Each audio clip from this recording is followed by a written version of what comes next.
What's up, Digidestins? This is Kyle D, better known as RideMyAvatar, and today I'm lucky enough to be able to present to you the first place Italian Ultimate Cup with none other than Alessandro Leta's deck list. He will not be able to present the list himself. He didn't feel confident enough with his English to be able to give a satisfactory deck profile, so he sent me the list. I asked him a few questions, he responded, so we have a few breakdown and everything like that, so I will be covering it all. And guys, without further ado, let's get into it, shall we? So Alessandro's list is very interesting. Let's talk about his matchups. He took none other than Bloomlord to the event, so luckily, his first round was a bye. Next round, he went against Red Base Greymon. Against round 3 was a mirror match. It was his only tie for the event. He would have won, but time ran out. Then round 4 was against MachineDramon. Round 5 was against Doro Brick. Round 6 was against Bonds of Friendship. Round 6 was none other than against Bonds of Friendship. And then round 7 was versus MachineDramon. So a total of 19 points. His record was 6-1, boys and girls. So let's see what kind of Bloomlord list he brought, shall we? I will be doing the breakdowns, and then anything that's spicy we will talk about. And let's get into it. So first off, he was playing none other than 4 of the Argomon.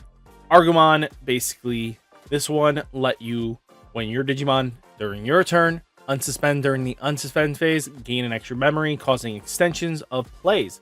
Kind of common list picks. You know, this is always going to be common for that deck. And then last Digitama he played was Gummymon. So Gummymon, basically, this is just generic. Just the draw value. When you suspend one of your opponent's Digimon, you draw a card. That's huge. And then the memory gain is also the extender of the deck. Very much a valued resource, right? So that is the Digitama. Next, he did play none other than 4 of Pumamon from EX3. So this card is your turn. When this Digimon becomes suspended, then target one of your opponent's Digimon. It has to be an effect that suspends it, but since most of this deck has effects of ways of suspending, you're going to use this always. So very powerful. 4 of, definitely a must. Then definitely plays 4 Palmon. So Palmon is your searcher of the deck, being able to check the top 4 cards, being able to hit 1 fairy and then 1 vegetation card. Well, you know the drill. Basically anything in this deck you can grab besides the option and tamer. That's how this deck is designed. Then plays 2 Pumamon. That says, your turn, players cannot play a Digimon by effect. This helps in the MachineDramon matchup, especially. This helps in the, mirror match. It just helps in general. Any way, shape, or form they can spit something out, definitely helps out. So that's really good. And then for the last couple rookies, definitely playing Palmon. So Palmon from the starter deck really was in here for one good reason. Here is that it was the way to go back in BT5 with Lilamon. I can always trade a level 5 with it, and with Reaper in circulation, I could reach 16k easily with Bloomlord in the piercing checks. So, especially if that happened, you really had to worry about D-Reaper. D-Reaper having the extra 15k security threat, where most other decks cap out at 12, you could lose your Bloomlord with it. So being able to tech in the starter deck and then you swing into one of their Digimon that you suspended, that piercing check now gets buffed. Now you have magic numbers, does apply a lot of pressure. So I see how he went with it, and I think this is a perfect tech. And then 2 Terriermon, just to shut down any of the Mem Boost shenanigans, MachineDramon shenanigans. So anything that had a way of gaining memory, definitely applied pressure that way. All in all, the rookie lineup is pretty solid, don't you think? If there's anything you would think would change, would be very important to say here. But I think this was a pretty solid lineup. now let's get into the champions. All the champions are 4-ups in his deck. So, he played 4 Weedmon. He actually has a way in his list to actually benefit from the Weedmon. So, that's why he went with a full playset. And I have no objections on that. If you have a way of using this and utilizing it in your list, definitely play it a full 4-of. Instead of playing the new Weedmon, he went for the Digiburst one because in his list, it actually is optimal to do so. So, that's good there. Then he does have 4 red veggies. 4 red veggies just to be that guy that played 4 red veggies. It's a 1-cost evolve, same with Weedmon, 3000 DP, free to play basically, and then you can climb on top of them more and more. And that's just how that goes. Just all in all, great stuff there. Then had 4 Sunflowmon. So Sunflowmon, when Digivolving, suspend one of your Digimon, then you may play 1 vegetation, with... You may play 1 Digimon with vegetation, plant, or fairy in its traits, and then 3000 DP from your hand without paying its play cost. So basically, your champions to rookies, you get to free play minus Terriermon, but it also has a nice inheritable. When a Digimon is suspended by an effect, draw a card. Really good. I think having Sunflowmon at a full playset is never bad. And, normal Bloomlord shenanigans. All value here, I gotta say. Then, into the Ultimates, he played 3 Blossomon. So, Digisorption, always good. You know the drill here. Being able to self-suspend, activates, procs all your effects, free Digievolution. We like it. We want this kind of stuff. Then, played 3 Agitarmon. So, main effect.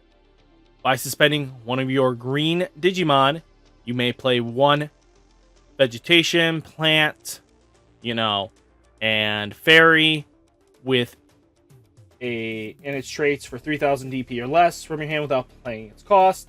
And then inheritable, when a Digimon is suspended by an effect on your side, you gain 1 memory. So that's going to help you out.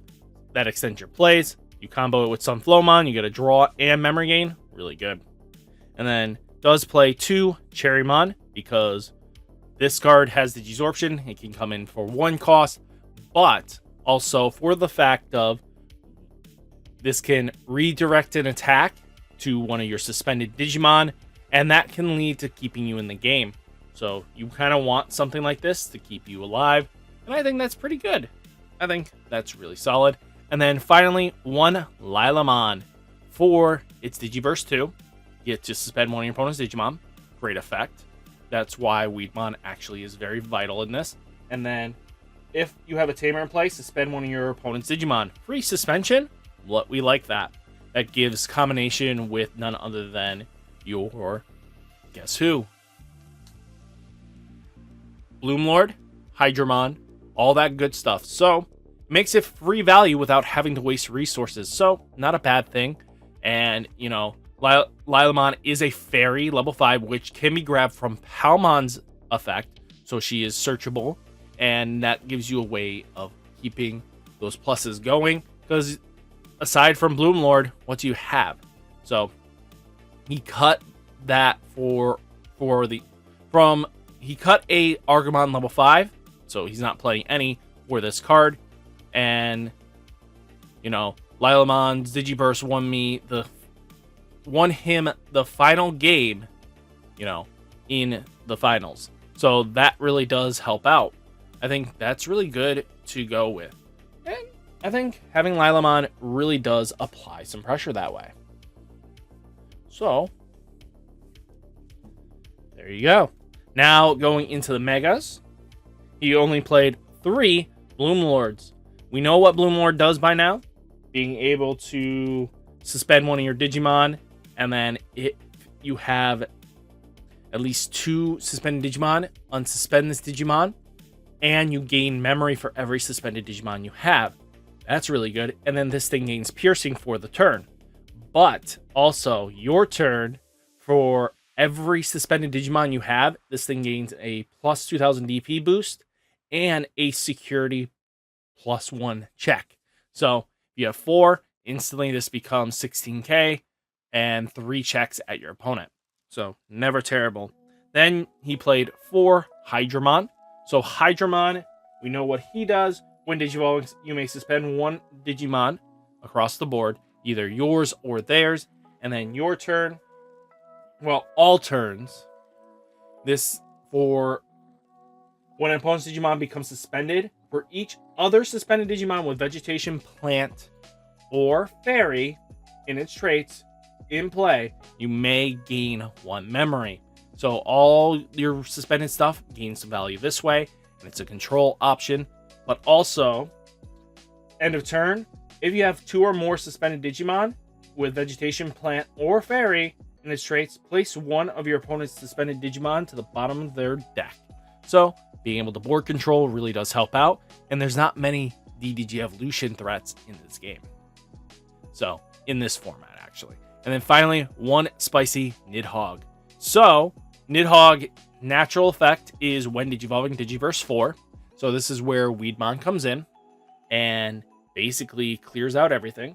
And then suspend all your opponent's Digimon with 5000 DP or less. Then place all your opponent's suspended Digimon to the bottom of their deck in any order. Trash the Digi-Evolution cards of those Digimon. So, basically, sending and spinning back. The reason for Nidhogg was going into a tournament with no clue on the meta. I thought it would be a nice addition to surprise the opponent. I would have still played Weedmon from BT5 and not BT11. So, the memory game from Lila and Nidhogg was a plus. So, that's where he was playing a full playset, and it really helped him out. So Nidhogg and Lila definitely took advantage of what he was trying to do. And I think that's not bad. I think for his techs, that was really good using Nidhogg and Lila. And it showed to prove that it was actually quite useful and spicy. Now into the Tamers. Only plays 2 Mimi. Why not? Mimi's just such a great card. You love Mimi. Sets you to 3 every turn. But also being able to suspend her if you have a level 5 on the board, and you can either promote up from raising, or you just hatch, gaining some card advantage. That's just really useful. Especially depends on when the cycling happens with Mimi. You can do a lot of damage this way. So, I think Mimi's really good. Then, only plays 2 Green Mem Boost. Very interestingly, most lists play up to 3, but he went with 2. So, I think that's pretty good, I think. If he went that route, you could definitely, if you feel comfortable more like this, 1 Mimi, 3 Mem Boost, definitely. But the option texts are really where it gets spicy a bit. Then, actually not really. Just saying, Samade Sante at 2, being able to lock down your opponent's Tamers, really useful in this format. Certain Tamers redirect. I'm looking at you, Machine Dramon. If you can lock down that Tamer for a turn, that means they don't have an extra protection or redirect that will save them. If you can shut that down, you're in a good spot. And then 1 Hidden Potential discovered. We know the shenanigans, especially on a Bloom Lord turn. A free Bloom Lord can extend your plays immensely, and it applies so much pressure to your opponent, it's not even funny. And then finally, 1 Grande Soul. Grande Soul, basically, if your opponent swings into it, insecurity, really nasty. Or this thing comes a 6 cost removal threat, especially if you both have memory tamers out. A Grande Soul can just suspend one of your opponent's Digimon and then get it off the board and bottom deck it for 3 cost. Well, 6 cost. So, I mean, giving them that 6, going from 3 to 3 is never bad. And at least it removes a body off the board. So, you always have ways of spending in the deck, and that's going to be very vitally important. So, from there, let's get into the none other than his last 2 questions, his toughest matchup and one of his misplays. So, toughest matchup in his opinion was versus Machine Dramon. It's a 50-50 in which if he sees Chaos Dramon early, I might just lose. Being that there's no way of using Hydramon to spin it back, It usually takes a while to get it off the board. And then I won versus 2 Machine Dramon because I managed to clear board early, but it was very tough. Samine Sante wins you the game by suspending Analog Man. So this is where Samine Sante actually shined the most, was in that matchup. Being able to lock down an Analog Man, or, you know, those pesky Mimis and mirror matches, stuff like that, can lead to gameplay wins. So definitely think about that when you go into your tournaments. And then misplay, my only misplay was versus Dora Brickmon. I calculated my attacks in my win turns, but then I forgot about it, and I saved my attack with Bloomlord as last, missing lethal because I had no more attacks on board because I suspended all my Digimon. I recovered by playing Cherrymon, and I was able to defend myself for the turn. If he didn't have Cherrymon, he would have actually lost. So that would have definitely put him at a disadvantage, and it was a great insight to know that, you know, toughest matchup he feels and what his misplay was. So that you kind of see that there are plays that sometimes you go like, oh man, I messed up. But knowing that it's not a cut and dry matchup format with Bloomlord means Machine Dramon does actually have a shot in this. So guys, what did you think of his list? Let me know down in the comments. Hopefully you guys enjoyed the video. Hit that like button, hit that subscribe button. Stay safe, stay healthy, and I'll catch you in the next one. Peace!